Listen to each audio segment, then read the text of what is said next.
Howdy, everybody. Bob Tallman for No Spin Rodeo. No politics, no BS, just hard-hitting news and rodeo commentary from two of the most trusted sources in our sport. Kendra Santos, Tommy Joe Lucia. Listen up. Here we go.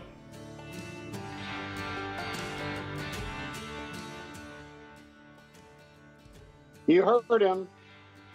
Bobby T, he told you to listen up. Here we go. This is episode 55, No Spin Rodeo. All of you that are watching us on YouTube, friendly wave to you. Thanks for joining us. Watching us on Facebook Live, same thing, thumbs up. How you doing? Peace out.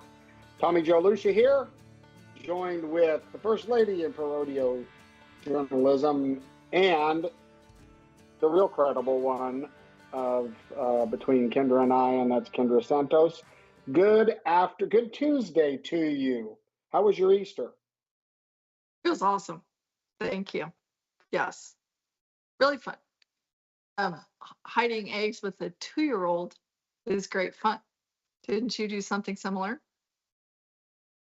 No, I didn't. My youngest son called me, and he was on a construction site with 1 week before he changed jobs and couldn't get done. So his mother tells me that we're flying to Miami and I'm going to help him finish the construction job. So picture me in a hard hat and a striped green vest and slinging a sledgehammer and setting concrete forms and tying rebar. And I learned how to build a rebar spacer. So I spent Easter, Don and Nick and I spent Easter in Miami, and our Easter dinner was, I think, Uber. No, we had some steaks on the grill. So my Easter was not with my grandbabies. It was in Miami helping my oldest son finish a construction project. So there you have it. Greg, what'd you do over Easter? I went and saw the Book of Mormon play, the theater production. Really? Yeah, it was actually really good. If you're not a Mormon. Oh.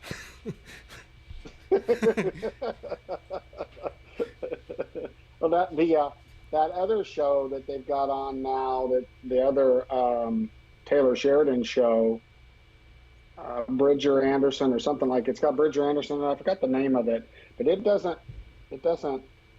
portray the Mormons very good either. But at that time, everybody was in the pioneer. They were all fighting for land in their lives. In fairness to everybody. So. Yeah, and just so if you don't realize it, it's written by the same guys who do South Park. So you can imagine South Park spin on Mormons. Oh boy. Yeah. Oh, but boy. it was a good, funny show. I recommend it. We should have them write something on the state of rodeo and see how that goes. Yeah, South Park's State of Rodeo. Did South Park ever do a rodeo episode? That's what we need to find out. Anyway, well, I did see you post some pictures that you've got a wonderful family, Kendra. It looks like you guys had a really good time, and I hope everybody had a wonderful Easter. We're going to get kicked off. This episode is about feedback and answer your questions. But before we do, we always kick it off with a little bit of rodeo news. So I'm going to let First Lady go first, and then I'll throw in a little tidbit. So Kendra, lay it on us, sister. Okay, so San Angelo just wrapped up the Texas Swing. The steer wrestler stole the show. I mean, there was a lot of cool things happening in San Angelo, but pretty cool. Okay, so Jesse Brown from Oregon jumps out in the first round and is 2-9, which ties the San Angelo record set. How many years ago is 1986 that Roy Duval first set that record? And then Brian Fields, Texan, tied it in 01. And so Jesse Brown does that, and then less than 24 hours later, in Slack the next day, Tyler Wagasback has the same steer, number 175, and he throws him in 2-8. So he breaks the record. And what was really wild is that Jesse was 2.9 and then 3.5, so he's 6'4" on 2. And then Wagasback was 2.8 and 3.6, so he was also 6'4". They were both 6'4", which is an average of 3.2 seconds, right? Coming into the finals. And in the end, Jesse won it. He was 4-3 on his last one and 10-5 on 3, and he won it. And I think, well, one, do we want to show Wagasback's 2.8? We've got it right Sure. here Let's look at it. Yeah. on number 175. Kyle Irwin on the hazing side. It looks Wow. more further away. Yeah, it was quite the run, quite the steer, quite the run. And he Yeah. rode Sam Dixon's baby, and then Kyle Irwin, his buddy, was over there on the other side.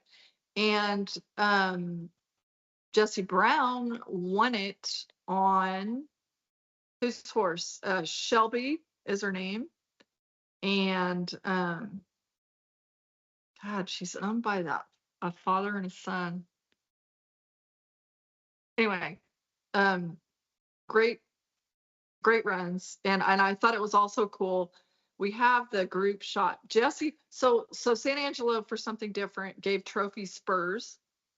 And I'd love to put up the shot that Jesse, this is typical Bulldogger for you. Instead of putting up a picture of himself, he put up a picture of all his cowboy friends. Okay, there it is. And I don't know how many people you can name there, but I looked at it just a second ago and I'm like, okay, here's who I came up with. And I'm missing two that I'm not sure who they are, but I see Bridger Anderson, Clayton Haas, Jesse with his in the red shirt with his trophy spurs or trophy stirrups. Are those Hunter stirrups? Cure, Yeah. Hunter Cure was out, comes back here, for a little cameo. The world champ, Justin Shaper, Dakota Eldridge, who just won Red Bluff, by the way, Winston McGraw, Cody Devers, Will Loomis, who just won the American, Dalton Massey, Kyle Irwin, Ty Erickson, Rowdy Parrott. So anyway, I thought it was very Bulldoggerish and very Jesse Brown to have all his friends and it was not just about him. So anyway, big congrats to him, but also Wagasback for the new record. And because there was a little bit of spur of the moment confusion, I thought it would be cool to just let people know that the world record was set 70 years ago in Marietta, Oklahoma by Big Jim Bynum and Todd Watley, 1955, 2-4. Incidentally, tidbit, I remember going somewhat recently back to the cemetery where Lane Frost is buried in Hugo, Oklahoma, and Todd Watley is also buried there. Anyway, the record from 70 years ago. Gene Melton in Illinois and Carl Deaton in Tulsa, Oklahoma, both tied that 2.4 in 1976. So that's kind of cool. But So Jesse, were there stopwatches 70 years ago? Or did they go 1001, 1002? I mean, it's 70 years ago. Were there stopwatches? that's I mean, something. I'm asking seriously. Okay, here's there. Yes, I think so. But here's also interesting on this record. Oat told me that like in 1986, when he would have been there with Roy Duval when he set that record the first time, it wasn't even in the same building. It was on the same grounds at San Angelo, but it was the building next door. So, it's hard to compare all these things. And also, we have zero way of knowing, obviously, there's been a 2-2 with no barrier, but obviously lap and tap doesn't count. But at what point is it virtually lap and tap where you don't have to let them out ahead of you? Hardly, So, Yeah. it's getting pretty close here. But Jesse won about 19 grand. And, Walton Brent Arnold's mare, Shelby. I'm glad I remembered their name. And Tyler Pearson Hayes. High money winner. Cassie Mowry on the huge, I think 17 hands. His name is Will. She wasn't on Jarvis, but on the huge gray, and she won over 20 grand. So of note is that San Angelo wrapping up the Texas swing. I'm going to roll these. So the Texas swing, Houston paid over 2.1 million, San Antonio over 1.4 million, Fort Worth and San Angelo, including Extreme Bulls, both paid about 917 grand, and Austin 726 grand. That's over $6 million in the Texas swing at 5 rodeos. Well, That's significant. that's cool. You know, what I noticed in San Angelo, it's a sad, and I don't know how it gets fixed, but on Saturday night, they're bringing eights to their perf, and in the bareback riding, they had one bareback rider. $45,000 added, one bareback rider for their fans. They had five turnouts, 2 injuries, one guy gets on, $45,000 added event. Again, I'm Okay. not going to get into how to fix turnouts, but come on. Okay, that's awful. And my question on the 5 turnouts, was there a conflicting event, or were the horses? No, I think what it was, and this is speculation, zero fact here. I think most of the guys that turned out probably were entering above their head. There were 2 or 3 NFR horses that were turned out. There was an 84 or 5, something like that, mid-80s point ride to advance, you know, and there are people that enter just to get a back number and go to the bar. So I think it was a little bit of that. Sometimes, a charter from, there was like Battleborn Bronx or something. There was, sometimes the charter's late or something. I can't imagine if the horses were legit, why would you turn them out? Well, it's simple, because if you don't think you can ride them, then you don't come. And there's a lot of guys that don't think they can ride some of them horses. You're right from a normal standpoint, but if you don't think you're going to get a ride down and you got to spend the money to get on the flight and go there, but what are they thinking when there's, San Angelo, it limits their entries to 180 in the timed events. I think it's 100 in the rough stock. They filled everything except for bareback riding, I think. And this was an interesting point. They limited their entries in the timed events to 180, which you think would cover everything. Well, in the breakaway and the tie down, they had over 190, and they just let them compete. They said, let them enter, let them come. So hats off to them for not cutting out, those 10 or 12 and letting them go letting them have their shot at the money. That's no surprise that would be the way San Angelo, Texas would do it. That's calf roping country. Yeah. Okay. That is correct. So hold on. I got a quick question. Okay. Can I ask a question?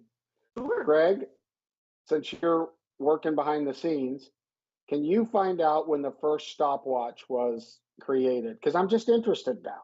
Okay. So let me know if you find that. A quick Google search brings up that the first stopwatch was invented in 1690. So I'm pretty sure they had one back then.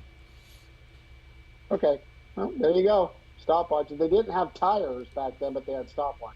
Okay, I'm sorry, Kendra, but those are the kind of things my ADHD brain goes after. So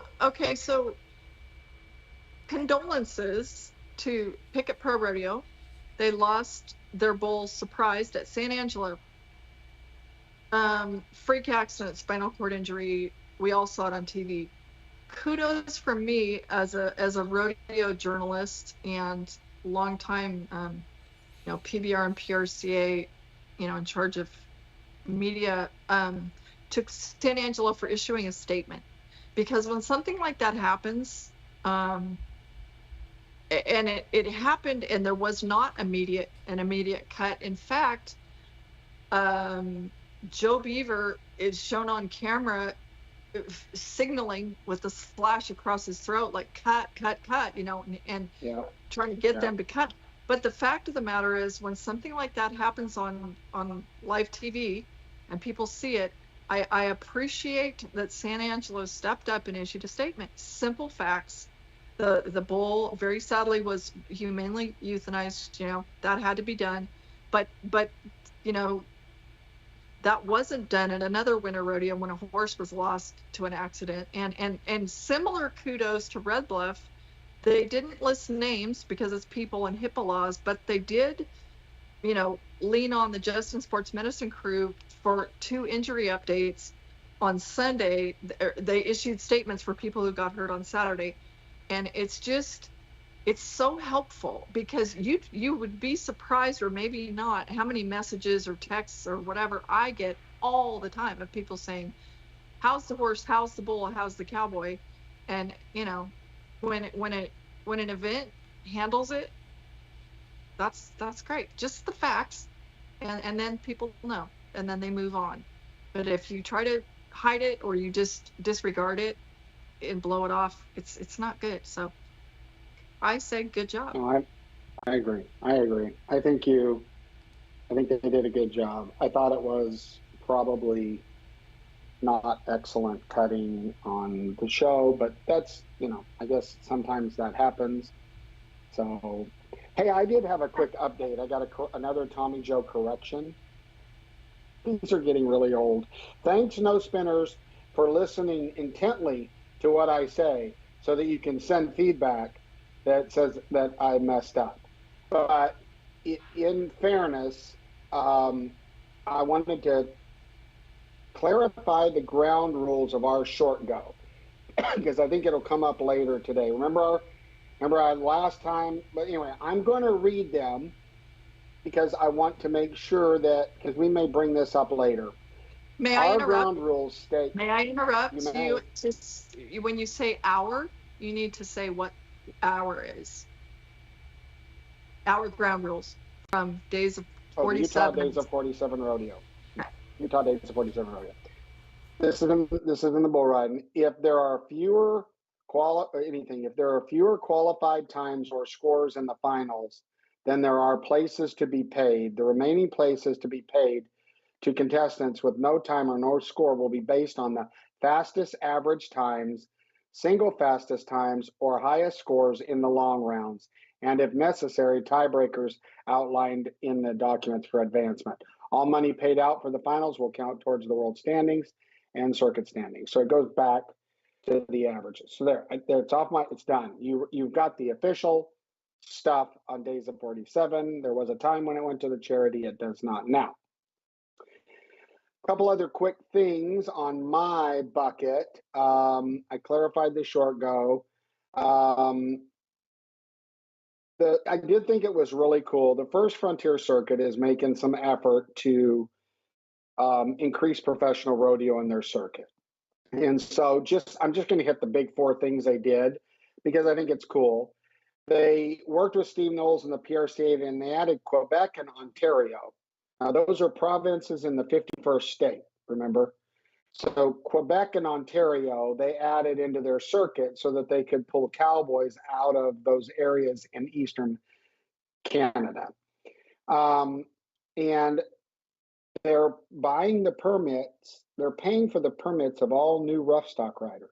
So the circuit is paying the permit fee for new rough stock riders. That's the second thing, which is cool. They added a 4th performance to their finals because they sold out 3, which makes sense. But they upped their prize money by another $81K, and they're at $350,000 for their prize money for the First Frontier Circuit. So, we always want to tip our hats when, rodeos and circuits and everything are doing good things. So I wanted to tip of the hat, boom, to the First Frontier Circuit. Let's keep moving in that direction. That's all I've got in rodeo news. Kendra, did I cut you off? Did you have more? No, not at all. We're good. Let's roll. All right, we're getting into feedback, baby. This is when you guys send us a text or an email, and then we bring it up on the screen. So if you can't spell, we prove that it's you and not us. We bring it up on the screen, and Kendra and I do our best to answer it. And Mr. Teagarden, give us the first one. All right, the first one is from 502. Why is Adriano not in the conversation of all-time greatest? The podcasts I listen to barely mention him when this question of the greatest is asked. He rode all 10 and won 3 championships in 3 different generations of bull riders. You want to go first, or you want me to go first? He rode on 3 ships. No, championship. Okay, I got it. Well, you can listen. This is all I'm going to say. Adriano, this is my personal narrative. He was one of my very, very favorite champions ever. I admired his work ethic. I admired his demeanor. I admired how he performed in the arena. I remember talking to Andy at the PBR finals. I don't remember the year because I was there a long time. But his bicep was torn off his bone. And so I assumed, and he was riding for the world championship. I assumed he was out. I said, well, who's replacing him? And Tandy chuckled and said, nobody, he's going to ride. I said, how can you ride with a torn bicep? And Tandy said, good question. He rode. So, and we're talking about coming from, he told me stories about hand digging out pools by hand from his home country. And so I think Adriano is in the Mount Rushmore of bull riders. So that's. So if you think that I'm never dishing Adriano. I would, if I could have everybody in their prime, I would put Adriano against JB any day, any night, any time, any bull. There you go. Okay, so well, for one thing, I would be curious which podcast or whose podcast, the conversation of greatest of all time. I don't recall us having that conversation, particularly about bull riders. I don't, but anyway, yes. So Adriano, the first time I remember seeing him was at Tucson. I had a little bitty baby on my back that year, and that little bitty baby's 32 now. So that's the first time I ever laid eyes on him, and he won Tucson. And it was hilarious because they were trying to interview him on TV, and it was really cold that year because I was standing with the baby in my backpack under the TV lights. But Charlie Sampson was trying to translate for this interview on TV, and he thought if he talked really, Charlie Sampson, he thought if he talked loud enough, he thought if he talked loud enough, Adriano would understand English, and it was absolutely hilarious. And he's like, yelling, and Adriano's looking at him. He was just so sweet. I too became great friends with Adriano, and Adriano was the first ever PBR World Champion in 1994. The part about him winning championships in 3 generations, I don't know about if, I don't know. He won his second and third ones in 2001 and 2006 in the PBR, 3-time world champ. He's got to be one of the strongest bull riders of all time. I don't think anybody would argue that. Interesting. Point taken. He, by the way, won the NFR average twice. In 1994, imagine the year Adriano had in 1994. He was the PBR world champ for the first time, and he won the NFR. That's amazing. And then he won the NFR again in 96. So 3 guys have ridden all 10 bulls at the NFR. The first one to do it was Jim Sharp in 1988. And Norman Curry did it second in 1990, and Adriano in 1994 was the third. Norman Curry has the actual ultimate record, I guess you'd say, with 900 points or 800 points on 10. And then it's Adriano with 773 and Jim Sharp was 771. But Adriano ended up 5th in the world that year. He did not win a world championship in the PRCA, but Adriano was a freaking stud. And remembering that those were my first 16 years of the PBR, I was the editor-in-chief. So I was at all those events, or a lot of the events, and would be at the, go to the pool during the day and stuff with those guys. And Adriano, there they are. Oh, okay, that's at the pool one day. We're at a PBR event, and that's Paulo Crimber and Adriano, and they you can't believe what they did with their time all day long. Like so many people, so many of the guys, awesome. After the event, they might go have a few beers, do autographs, whatever, have some beers, sleep maybe the first half of the day, the next day or whatever. These guys at the crack of dawn remember they would do push-ups and sit-ups like by the thousands and swim hundreds of laps of the pool. It was insane. They were just like animals. And now it's really fun to see this teenager, John Crimber, who's Paulo's kid, just lighting it up, right? He's killing it at the PBR now. And so, yeah, So any those of you you come who to the wrong can't see the place if you picture, think what? What'd you say? well, I'm going to say, if you're listening to the podcast and you didn't watch us live, the picture, I'm going to do a little commentary. Paulo Crimber looks like he weighs about 97 pounds. He's in yellow skivvies with a cheese-eating grin on his face, not a hair to be found anywhere on his body but on his head. He looks like he's about 13. Adriano next to him has gone on a pair of black skivvies. They're not T-backs. They're well covered. It looks like someone shot pubic hair through a shotgun and hit him right on the chest. There's a nice wad of black hair there. And his biceps, the ones like got torn later, are strutting out. So that's Paulo. Paulo, it looks like he's about half the size, it looks like to me, of Adriano, and they're both smiling at the pool. Great photo. Great photo. I love that. Great friends, great guys, and living legends. Really, really cool. Absolutely. And now Adriano's fluent with his English. He didn't know how to speak a word of it when he showed up. So imagine that. And also I'll say this, just as a little PS, but I think of it, I have such fond memories of those days. Adriano won the NFR in 94 and 96. In 1995, Jerome Davis won the NFR. And I think of those days, for those who don't know, like Jerome, gosh, I think it was 1998. He was paralyzed, at the PBR event in Fort Worth, and kind of, hit the ground hard with his head, and is, lives in a wheelchair these days. He's gone on to do great things too. But when I think about Jerome Davis, the way he would move around in those, remember he had the hair on hide shafts, and he was, man, that's a great guy. So he and Tiffany, he was they're very, awesome. very North Carolina, very that region, right? He really represented Jethro. his region well.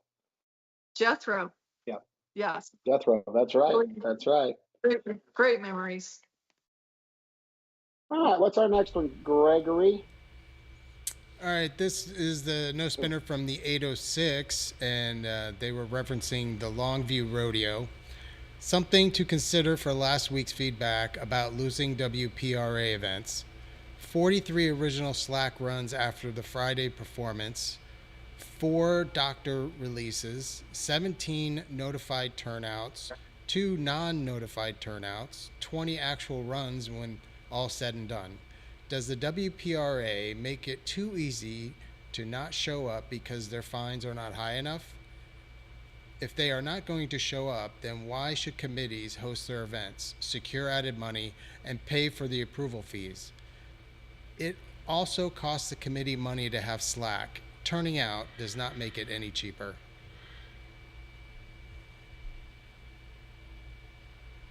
All right, go first, Kendra. Oh no, your name's on this one. I will say, we chose not to post the judges sheets because we didn't want to, show people's names and stuff, but we are talking about barrel racing here. Yeah, here's the deal. At least they had a full lineup during the rodeo. That's more to be said than the bareback riding at San Angelo. Remember, all of those people that turned out paid fees. It does cost money to do slack. I sympathize with what you're saying. However, if you want the best barrel racers and breakaway ropers, the WPRA has most of them. Okay. And so, I don't know. I mean, turnouts are a mold that's on every piece of bread in professional rodeo. And so, but I bet they had a full lineup at the rodeo. I don't know, but I bet they had 10 girls run at the rodeo. And for me, that's what counts, right? I mean, you have to remember, slack is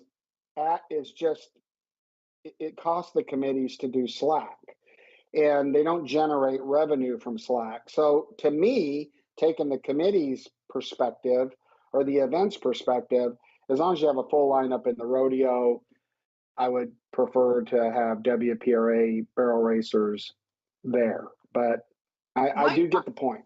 I do have a question as to why did that many people, 17 notified turnouts, why? I mean, did it rain? Yeah, it could have. Yeah, you're right. The ground could have been bad. It could have rained. There's a million things. You're absolutely right, Kendra. That's a lot because they normally show up. The time you show up, you know. So I'm surprised too. Yeah, it's a good question. Maybe someone will send us some feedback. Maybe somebody will know the inside of that, and we'll share it with our people. All right. Next one, Greg.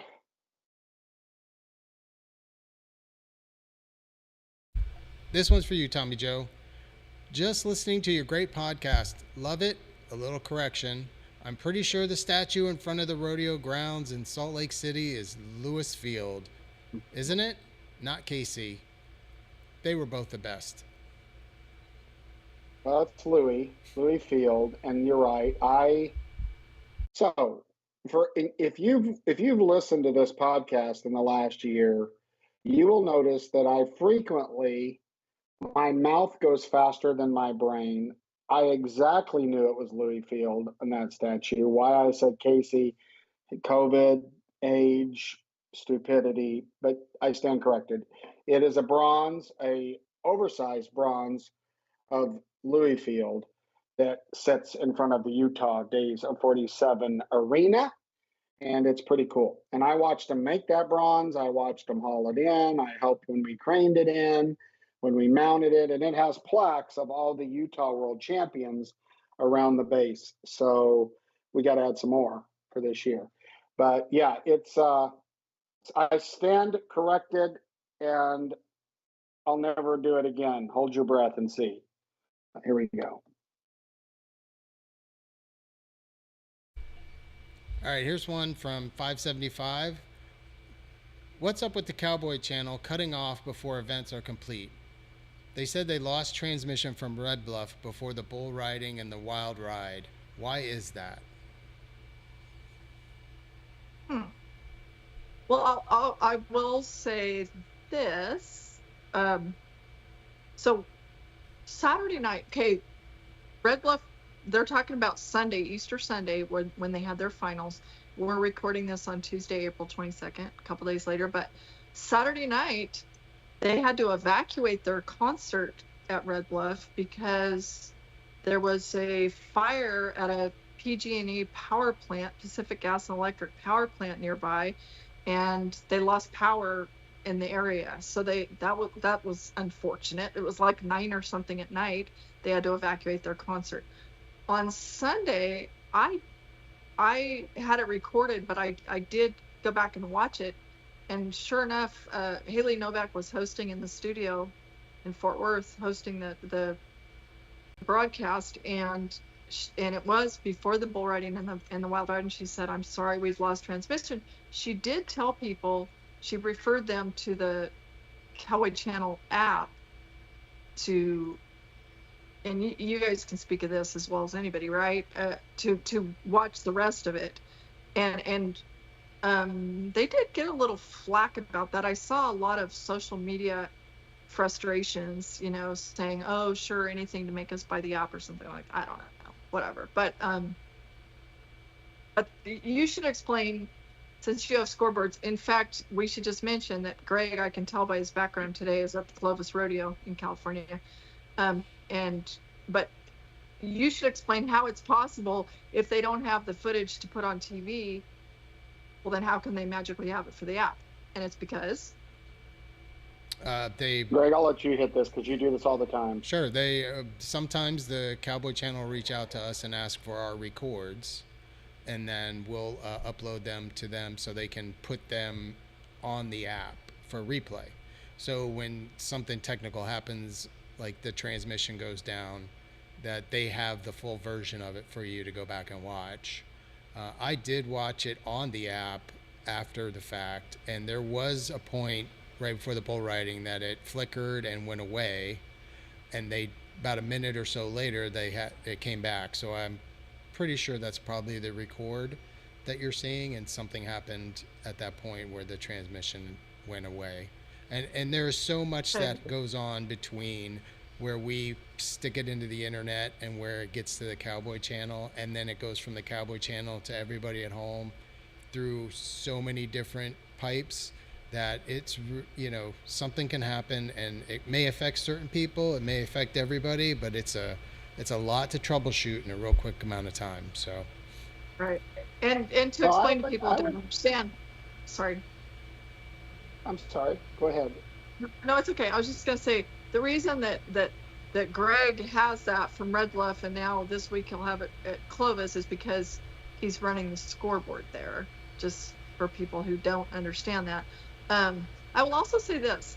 Red Bluff has had some transmission issues in the past, because I was there with my sons a few years ago for the circuit finals, and the telecast, same thing, they lost transmission. And at that point, because we were spending the days like playing softball over on the field back behind the arena, and there are big buildings back there, and farm workers who are bussed out to work every day are housed in those buildings. And when we were there, this is 3 or 4 years ago, maybe 5, and they said the reason we lost power is because so many of those people housed in those buildings back there were on their phones, and we just don't have the bandwidth. So I don't know, but this is ICE probably affected that. I'm sure ICE will affect that situation. But the thing about it is, and this happens to us in the video screen business, it's very hard, to Greg's point, to actually nail down who the culprit was when the end user sees something blurry, doesn't see something, because it could literally be the signal on the phone, right? And what that does is it really gives everybody an excuse, right? You can almost go, oh, we were sending it, we don't know what happened out of it. And then the Cowboy Channel can say, oh, we didn't get it. I mean, we've gotten calls and said, hey, we've gotten calls. Greg and I were on the golf course once at a particular rodeo because it was off. It was a Sunday. We didn't have a performance. So we're on the golf course. We're on the 4th tee box. He gets a call and goes from Cowboy Channel, and they're like, hey, we're not seeing anything from you guys. And Greg said, that's because there's not a performance today. So you can see there's a lot, there's a lot of variables and people that can get blamed along the way. Now, I would say this, Greg, if on the app it shows the drop, right, and comes back, that shouldn't have been on the record. So that tells me that it probably dropped, right, because they're recording straight out of their cameras right into a... Well, the thing is it could have dropped within their system and then came back, but the Cowboy Channel figured they lost the signal because it was out for... I didn't time it, but it was more than like 30 seconds. So the Cowboy Channel probably just figured that it was over or something had happened, and I did that. I'm just assuming right now, but it could definitely show up on the record, and that's the problem. Like there's so many different things. Like it could have been the switcher went down. It could have been the internet dropped out. It could have been, when the signal dropped out at the Cowboy Channel, maybe the encoder or the decoder that was seeing it just basically stopped decoding it and basically said, oh, the stream's over with. So there's a lot of different ways, a lot of different things that could have happened. Well, for the people like me who didn't get to see the bull riding or the wild ride, Wasey Shala was 91 points. He won the bull riding, and the very popular this year was the 25th annual wild ride, which you get a saddle, and I thought I saw somewhere $7,500. Logan Hay dressed, it's a bronc ride where people are in their costumes. Logan Hay dressed as Kid Rock was this year's winner.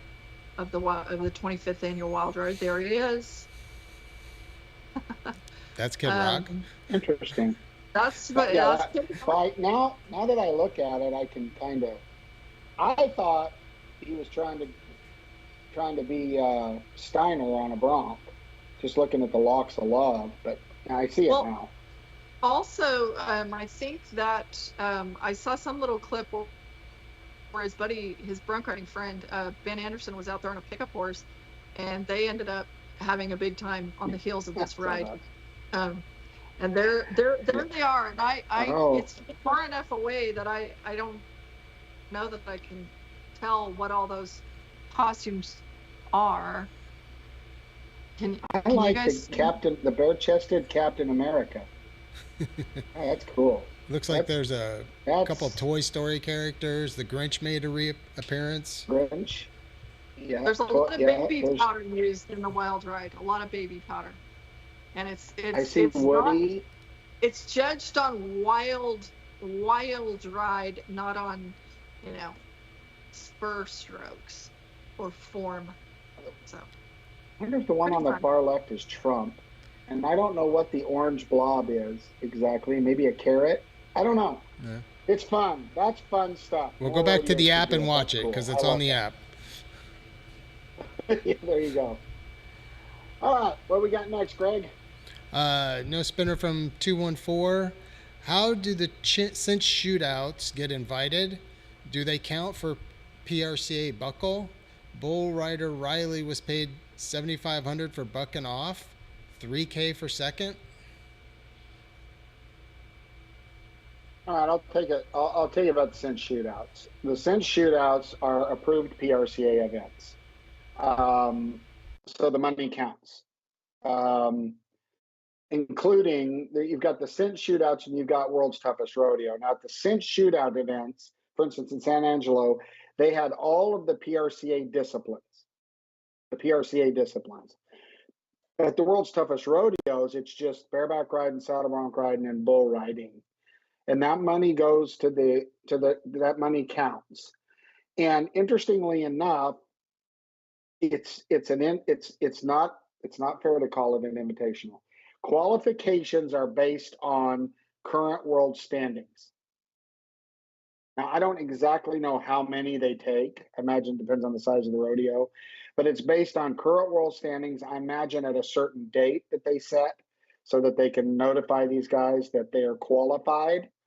I remember, when you do that, there's people out there say, well, that's an invitational. Well, it's not. You had to qualify. You had to be in the top 20, 30, 40 to get to come to the cinch shootout. So that's what I know, is that it does count. I think they did, Kendra, you might know this better, but I think in San Angelo, I think they did do barrel racing, but I think it was an invitational and only like 4 head or something. I apologize because I don't know, I wasn't there, but they did do all of the other disciplines, and it was based on world standings at a certain date. That's who was allowed to come and compete. And the only other thing I would say is, again, that's why I read the ground rules of the Utah Days of 47 Rodeo. I think I've made it really clear. I'm not in love with paying somebody that got paid for bucking off. However, let me clarify this. It could be that guy was the best performer in an earlier round. So we might assume he got paid for buck off, but it could be like our rules. It goes back. No, it can't be because it's a one-night event. It's a one-header. Yeah. They had to, it had to be on. Yep. I didn't watch it, but it almost had to be on time, because to be paid $7,500 for bucking off. How do you decide who places? They must have done it on time. Is the only thing. I can't come up with another idea. But I did not watch it, so. Okay. So that's what I know. All right, what do we got next, Greg? All right, from the 254. How about Walt Woodard spanking the pups at San Angelo?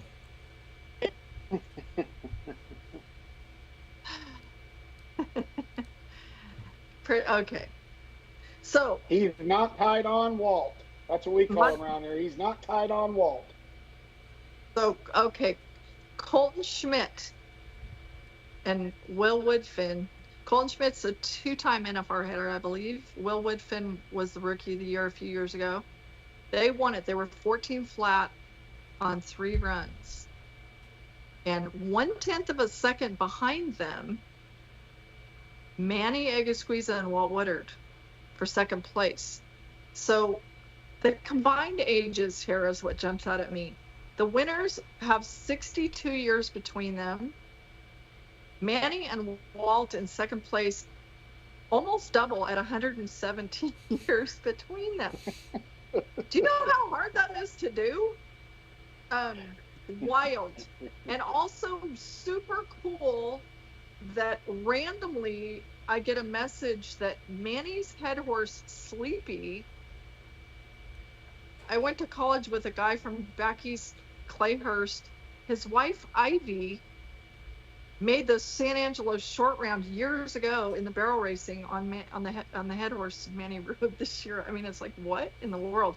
Anyway, can Walt Woodard walk on the moon again? Stay tuned. Is all I'm going to say about Walt Woodard. The guy, I mean, what man? World titles 26 years apart. Really? You want to talk about people winning things generations apart or different eras? 1981 and 2007. Yeah. Anyway, pretty dang cool. It kind of looks like Walt's on a mission. Now, it could just be random, but boy, we're showing it now to you, those who are watching. Great run. He didn't miss it's such lick. A great run. And I'm sort of sorry that those guys couldn't come for the spring run in California, because for one thing, nobody loves the fruits and vegetables of California more than Walt Woodard. That's what he misses living in Texas now. But these rodeos out here right now with 4 headers and stuff that are right in his wheelhouse, and they didn't come. I think Manny maybe just had a baby or something, so they didn't come for the spring, but wish they could have. But anyway, major hats off, especially in such a gunfight as that, where you're going so fast. I mean, to be 14 divided by 3, that's less than 5 seconds a run average. That's crazy, wild, cool, awesome.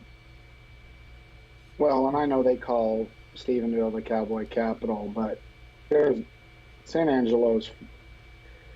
Here's the deal: when you're sitting in the watching the rodeo at San Angelo, that crowd responds to when a cowboy does it right.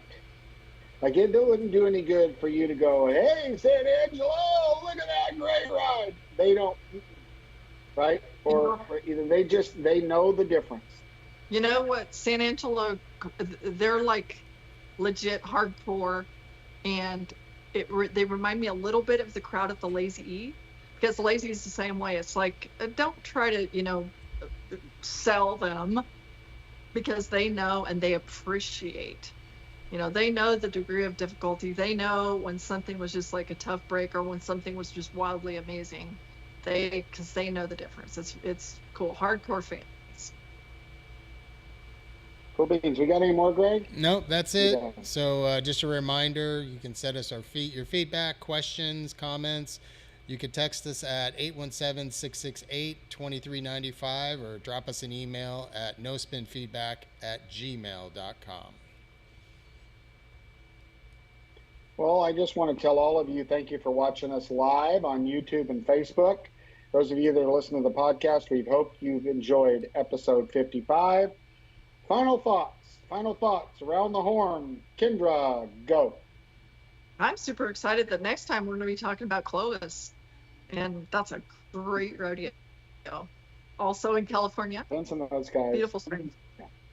Yeah, great committee, great rodeo. It's one that you guys got to see. So watch it on the Cowboy Channel. It's on there. Is that your Around the Horn? That's my Around the Horn. Yeah. Okay. Well, I don't have much. Thank you for watching us. Continue to send us feedback. We love to try to dig in to get you answers. A lot of times you spark memories from us, like Paulo and Adriano in their bathing suit. for those of you that listen to the podcast, you better check this out on YouTube.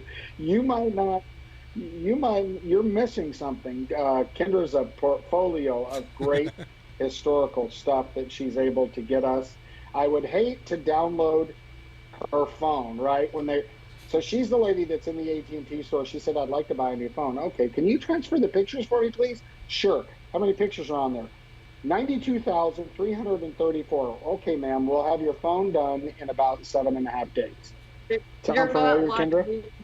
That's not an exaggeration. And also, I dropped my phone at Reno once, and somebody picked it up, and they looked in my contacts, and it ended up being returned to Cindy Rosser at the secretary's office, who called me, and I was so thrilled. But they looked at it, and I remember three names specifically that they were like, holy shit, Tuff Heatum and Ty Murray and Trevor Brazil in here. This has to be Kendra's phone. Anyway, I got my phone back. Well, I hope they didn't keep my contacts, but amazing. Lucky. One final story for me, just a random story about phones, now that you bring it up. So the last 7 days, as I told you, I've been a professional construction person. And it was in Miami, it's about 175,000 degrees. It's hotter than Satan's toes there and humid. And there's, of course, one single porta-john at a construction site that everybody uses. So against my best judgment, because I know better, I go into the porta-john because I don't have any options. And finishing up, and my cell phone and case slip off my construction pants, because you got to put on construction pants because you got to have a pocket for pliers. I mean, I had all my tools on me. I didn't use them, but I had everything: razor knife, pliers, tape measure, radio. I mean, I'm geared up. Somehow my phone falls, and it's like slow motion. It lands, so you know that the porta-johns have a gradual, I don't know why, but they have a gradual incline, I guess, in case you miss the hole, so it runs it back down into the hole, and my phone's sliding down, and I'm trying to get my pliers and my stuff, and I did catch it right before it went to the deep blue yonder. So I'm interested if anybody's ever had a near fatal phone accident in a porta-john. That's the way we'll leave you. Oh, okay, but as we're about to go back to Santa Maria, I indeed, out my side coat pocket or pants, whatever, I didn't have the right kind of pocket, Santa Maria, late at night after the rodeo, bam, into the drink. We had to fish it out. That was my only way of getting home. Stan Branco's now wife and her mother-in-law and her mother came over with their phones, and we fished it out of there. And that it had to be because no, it was my car keys. It wasn't my phone. It was my car keys. Just as bad. Oh, it was my only way to did get you home. disinfect them? Yeah, Ooh. we major disinfected it. We went to Stan Branco's trailer. We had high pressure water, and we had like Lysol type stuff, disinfectant, bleach, the whole everything. But it was amazing that they still worked to get me into my car. Still using them today. When you pulled it out, did you bring out any hard matter with it, or was it just liquid? We better. I got it with a hook on the chain, so didn't. Anyway, got out of that one, but that was my only ride home. So. Are you going to Clovis? I don't know yet. Last year I went spur of the moment, and Vince Janko over there. Vince is a great guy. Holden Court. Well, if you do, say hello to I don't Greg. know yet. It depends if I get my work in. Hey, good luck in Clovis. Thanks for upping the brand. Thank you all for joining us for episode 55.